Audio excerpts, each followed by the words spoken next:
ఆంధ్రప్రదేశ్ రాష్ట్ర వ్యాప్తంగా ఉన్న నా రైతు సోదరులకు సోదరీమణులకు అందరికీ నమస్కారం. మనందరికీ తెలుసు, రైతు బాగుంటేనే రాజ్యం బాగుంటుందని. ఆ ఉద్దేశంతోనే ప్రభుత్వం వ్యవసాయాన్ని ఒక పండుగలా మార్చాలని చూస్తుంది.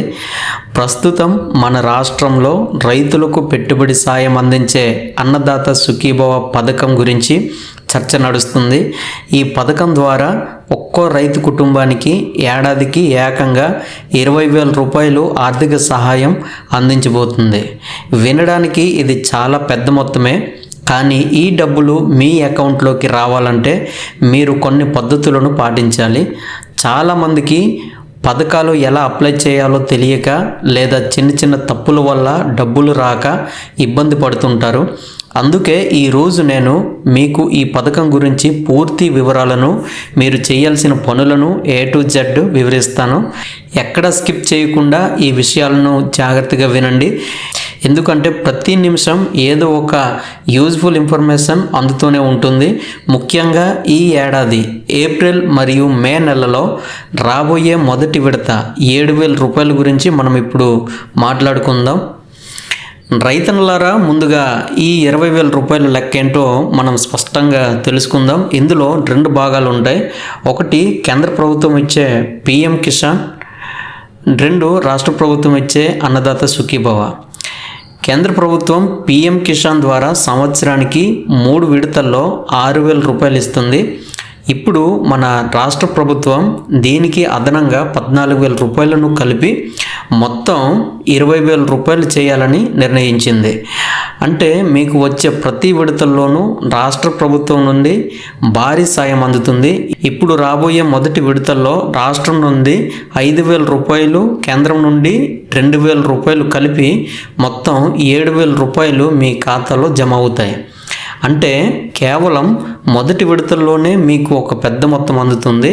ఇది ఎరువులు కొనడానికి లేదా సాగు పనులకు ఎంతగానో ఉపయోగపడుతుంది.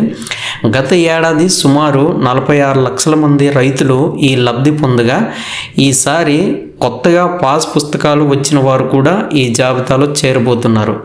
ప్రభుత్వం ఈ ప్రక్రియను చాలా పారదర్శకంగా నిర్వహిస్తుంది. ఇక అసలు విషయానికి వస్తే, చాలామంది రైతులు అడిగే ప్రశ్న ఏంటంటే, మాకు డబ్బులు ఎప్పుడు వస్తాయి అని. డబ్బులు రావాలంటే మన దగ్గర ఫార్మర్ ID ఉండటం ఇప్పుడు తప్పనిసరి. ఇది మీ ఆధార్ కార్డు లాంటిదే. ప్రతి రైతుకు ప్రభుత్వం ఒక గుర్తింపు సంఖ్యను ఇస్తుంది. ఇప్పటికీ 20% మంది రైతులు ఈ రిజిస్ట్రేషన్ చేసుకోలేదని ప్రభుత్వం గుర్తించింది. మీరు ఆ 20%లో ఉంటే మాత్రం వెంటనే అలర్ట్ అవ్వండి. వెంటనే మీ రైతు భరోసా కేంద్రానికి వెళ్ళండి. అక్కడ అగ్రికల్చర్ అసిస్టెంట్ అనేవారు ఉంటారు. మీ పట్టాదారు పాస్ పుస్తకం, 1B, ఆధార్ కార్డ్ మరియు ఫోన్ నెంబర్ ఇవన్నీ జిరాక్స్లు పట్టుకుని వెళ్ళండి. వారు ఆన్లైన్లో మీ వివరాలను నమోదు చేసి మీకు ఒక ID క్రియేట్ చేస్తారు. గుర్తుంచుకోండి, ఈ ఫార్మర్ ID ఉంటేనే మీరు ప్రభుత్వ రికార్డుల్లో అర్హులైన రైతులుగా కనిపిస్తారు. ఇది ఒక్కసారి చేసుకుంటే చాలు. భవిష్యత్తులో వచ్చే అన్ని రకాల పంట సాయాలు, ఇన్పుట్ సబ్సిడీలు కూడా దీని ఆధారంగానే అందుతాయి. కాబట్టి ఎంత బిజీలో ఉన్నా సరే ఈ రిజిస్ట్రేషన్ మాత్రం పూర్తి చేసుకోండి. ID రిజిస్ట్రేషన్తో పాటు మీరు చేయాల్సిన మరో పని EKYC. ఆధార్ సెంటర్కి కానీ మీ సేవా సెంటర్కి కానీ వెళ్ళి మీ వేలిముద్ర వేసి మీ ఆధార్ కార్డు వివరాలను అప్డేట్ చేసుకోవాలి. ఇది ఎందుకంటే రైతు బతికే ఉన్నారా లేదా అనేది నిర్ధారించుకోవటానికి ప్రభుత్వం చేసే ఒక చిన్న పరీక్ష. ఇది చేయకపోతే ప్రభుత్వం పంపే డబ్బులు మధ్యలోనే ఆగిపోతాయి. అలాగే మీ బ్యాంక్ ఖాతా గురించి కూడా ఒక నిమిషం మాట్లాడుకుందాం. మీ అకౌంట్కి ఆధార్ లింక్ అంటే NPCI అయ్యిందో లేదో మీ బ్యాంక్కి వెళ్ళి ఒకసారి అడగండి. ఇప్పుడు గవర్నమెంట్ డబ్బులన్నీ ఆధార్ ఆధారిత పేమెంట్ సిస్టమ్ ద్వారా వస్తున్నాయి. అంటే మీరు ఏ బ్యాంక్ అకౌంట్ ఇచ్చినా మీ ఆధార్ ఏ బ్యాంకుకు లింక్ అయి ఉంటే డబ్బులు అక్కడికే వెళ్తాయి. ఒకవేళ మీ దగ్గర పాత అకౌంట్ ఉండి అది సరిగ్గా పనిచేయకపోతే వెంటనే ఒక కొత్త అకౌంట్ తెరిచి దాని ఆధార్ లింక్ చేయించుకోండి. అప్పుడు డబ్బులు జమ అవ్వడానికి ఎటువంటి ఆస్కారం ఉండదు.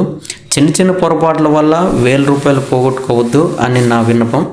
అండ్ రైతన్నలారా, వీటితో పాటు పంట నష్టపోయిన వారి కోసం ప్రభుత్వం ఎకరానికి ₹10,000 ఇన్పుట్ సబ్సిడీ కూడా ఇస్తుంది. దీనికి సంబంధించి ఇప్పటికే లిస్టులు తయారవుతున్నాయి. ఏ పంట అయినా సరే ప్రకృతి వైపరీత్యాల వల్ల నష్టపోతే ప్రభుత్వం మిమ్మల్ని ఆదుకుంటుంది. చూశారు కదా, ప్రభుత్వం రైతుల కోసం ఎన్ని రకాలుగా ఆలోచిస్తుందో. ఈ విషయాలను మీరు తెలుసుకోవడమే కాదు, మీ చుట్టుపక్కల ఉన్న తోటి రైతులకు కూడా చెప్పండి. ఎవరికైనా ఫార్మర్ ఐడి లేదా ఈకేవైసీలో ఇబ్బంది ఉంటే వారికి సహాయం చేయండి. అందరం కలిసి ఉంటేనే వ్యవసాయాన్ని లాభసాటిగా చేసుకోగలం. ఇలాంటి మరిన్ని పథకాల గురించి, రైతులకు ఉపయోగపడే లేటెస్ట్ అప్డేట్స్ గురించి మీరు తెలుసుకోవాలి అనుకుంటే మన ఛానల్ని వెంటనే సబ్స్క్రైబ్ చేసుకోండి. పక్కనే ఉన్న గంట గుర్తును నొక్కితే నేను చేసే ప్రతి వీడియో మీకు నోటిఫికేషన్ లాగా వస్తుంది. ఈ సమాచారం మీకు నచ్చితే ఒక లైక్ చేయండి మరియు మీ వాట్సాప్ గ్రూపుల్లో షేర్ చేయండి. రైతు బాగుంటేనే దేశం బాగుంటుంది. సెలవు, నమస్కారం, జై కిసాన్.